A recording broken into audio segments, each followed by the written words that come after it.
the summer of 1906, a wealthy New York banker named Charles Henry Warren rented a summer home in Oyster Bay, Long Island.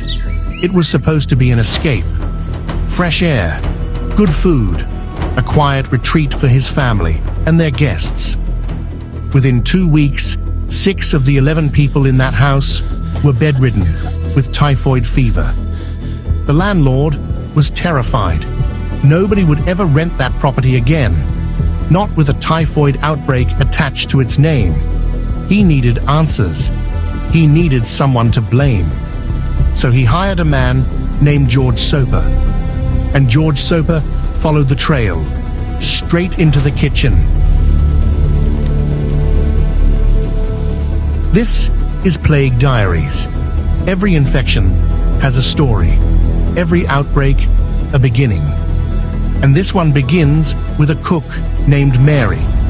Mary Mallon was born on September 23, 1869, in Cookstown, County Tyrone, Ireland.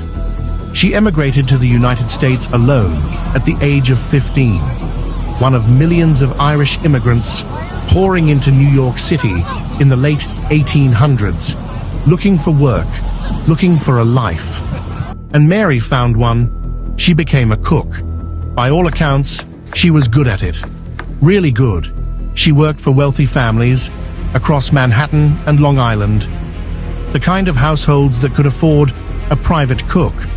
Her specialty was peach ice cream. Families loved her. She was in demand. But there was something about Mary that nobody knew. Not her employers, not the doctors, not even Mary herself. Mary Mallon was a perfectly healthy carrier of Salmonella typhi, the bacterium that causes typhoid fever. She had no symptoms, no fever, no rash, no stomach pain. She felt fine. She had always felt fine. But inside her gallbladder, the bacteria thrived, shedding invisibly into everything she touched, everything she cooked, everything she served. Mary Mallon was a walking epidemic, and she had no idea. Let's rewind and follow the trail that George Soper would eventually piece together. In 1900, Mary worked for a family in Mamaroneck, New York. Within 2 weeks of her arrival, residents of the house developed typhoid fever. Mary left. In 1901, she moved to a family in Manhattan. Members of the household came down with typhoid. Laundress died. Mary left. In 1902, she cooked for a lawyer named Coleman Drayton in Dark Harbor, Maine. 7 of 9 people in the house contracted typhoid. Mary left. In 1904, she worked for a family on Long Island.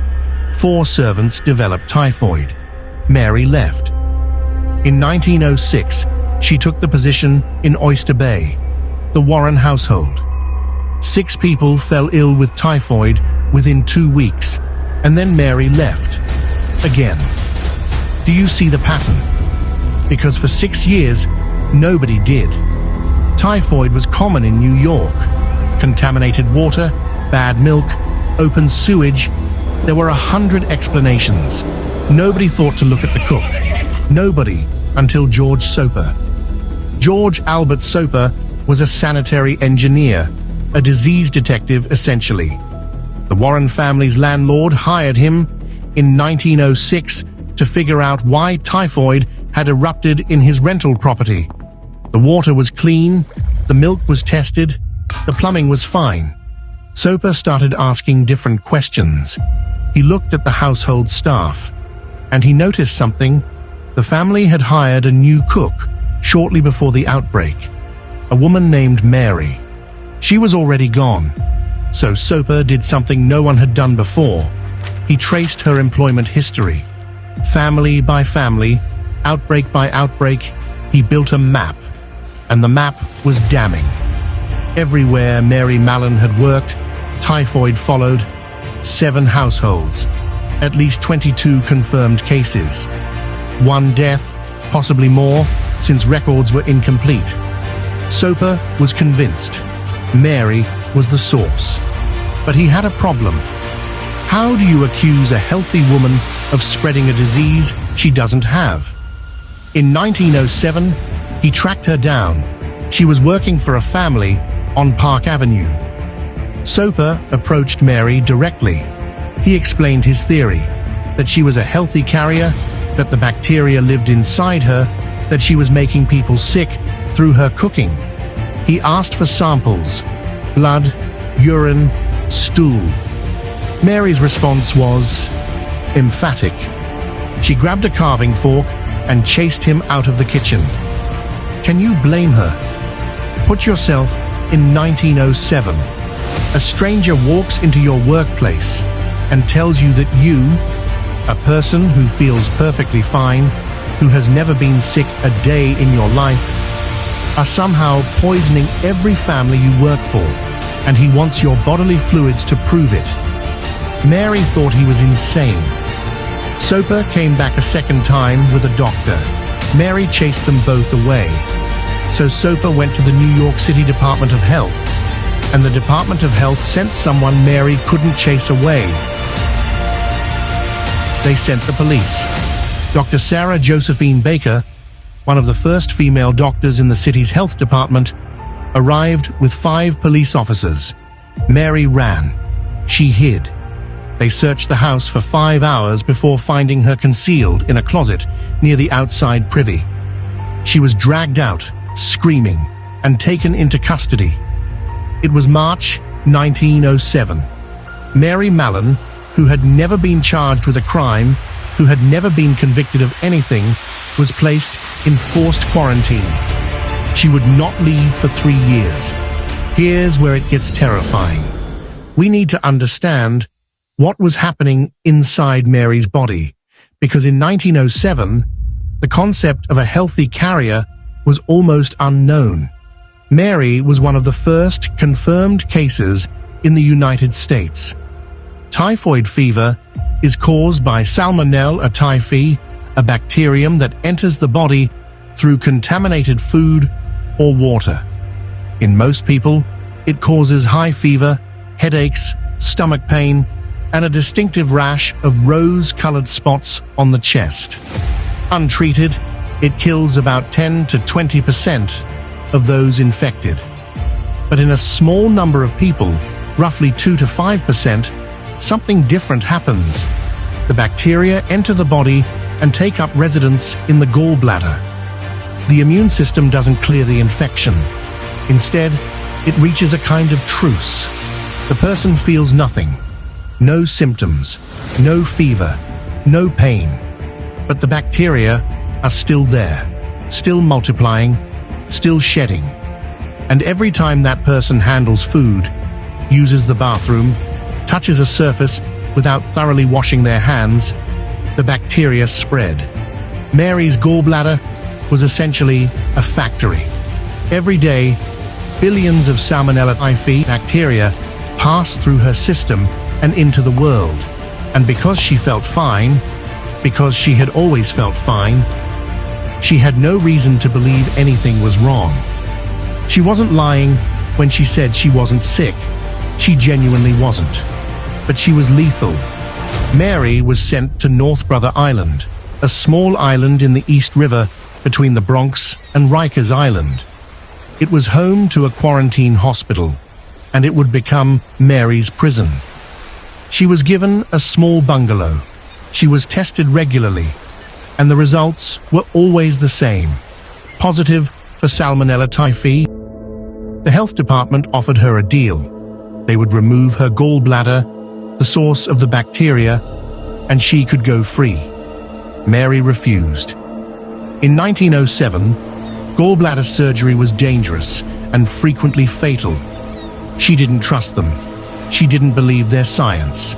She didn't believe she was a carrier. So she stayed. For 3 years, Mary Mallon lived alone on an island, quarantined from society, never charged with a crime, never convicted of anything. She was not a prisoner of the justice system. She was a prisoner of public health. In 1910, A new health commissioner took pity on her. He released Mary under one condition.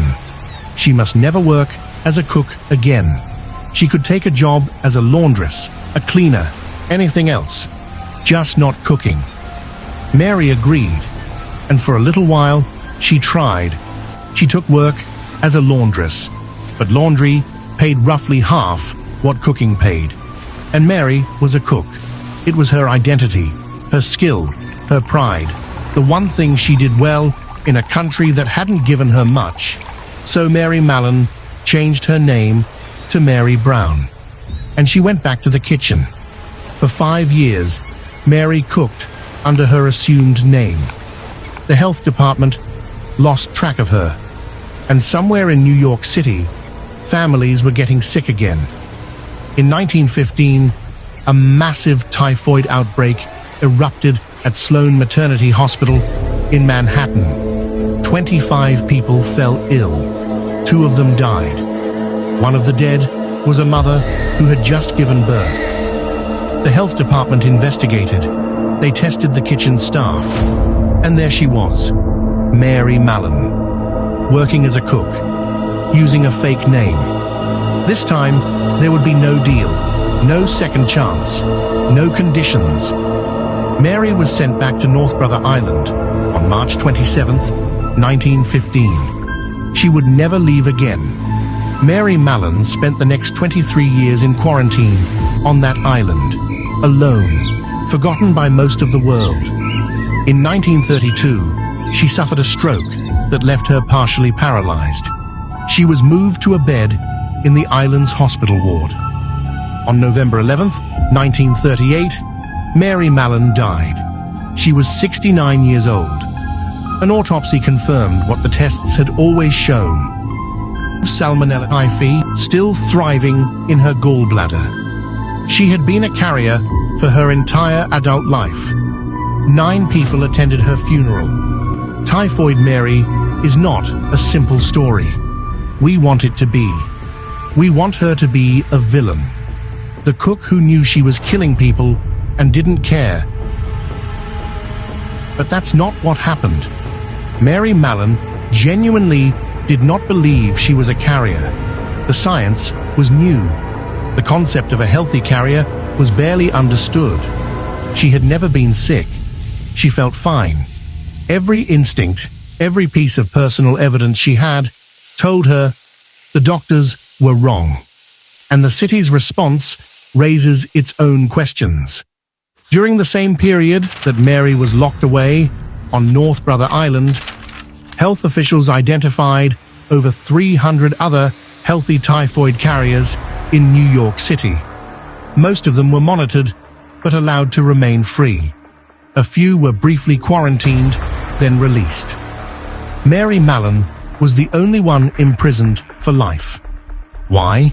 Because she was poor. Because she was an Irish immigrant.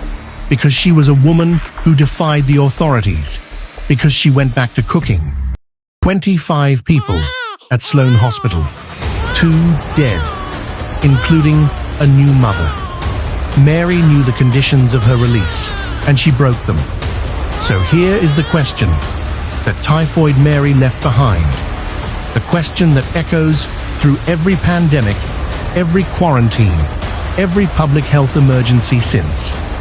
What do you do with someone who is a weapon but has committed no crime? How do you balance one person's freedom against the lives of everyone they touch? Where is the line between protection and punishment? Mary Mallon never answered those questions. Neither have we. Over the course of her career, Mary Mallon is confirmed to have infected at least 51 people. 3 of them died.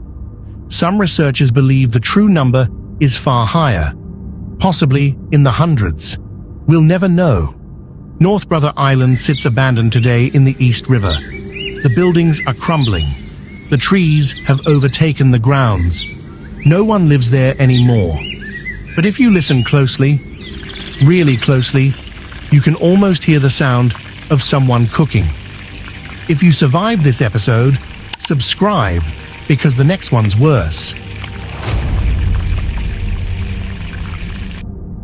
This has been Plague Diaries.